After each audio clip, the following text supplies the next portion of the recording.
Projan Media TV yonna gy'osinziira tukwebaza okubanga ku mukutu kwoli. Yes, kyaddaaki omukyala amanyiddwa nga Farida Nakazibwe avuddeyo ne yeetondera speaker olw'ebigambo bye yayogera luli bye nabawa okubanga yamuyita kondomu gye bayita ngabo enkozese.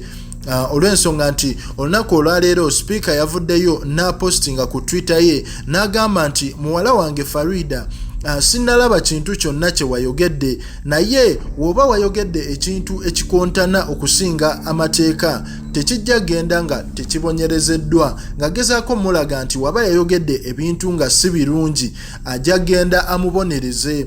Era Farida teyakoze ensobi yonna yasobodde okubanga addamu speaker n'amugamba nti olulimi lwe nakozesezza lwabadde lubi era lwabadde lukambwe ate nga si lulungi, naye neetonze kubanga kyabadde tekyetaagisa kuddamu ngeri gye nakuzeemu.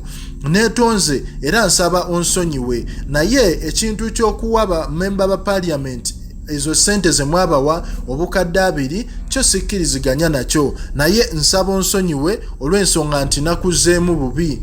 Yes, Farida kye yakoze fenga Projan Media TV tukyebaza era yasobodde okwetondera omukyalo ono, era katusuubire nti n'omukyala Rebecca Kadaga anaasobola okuwuliriza ensonga ya Farida n'amusonyiwa, kubanga bano abakyala baba n'amateeka essaawa yonna asobola okusiba. Kale ku Projan Media TV commentinga, likinga, subscribinga otuwe endowooza yo.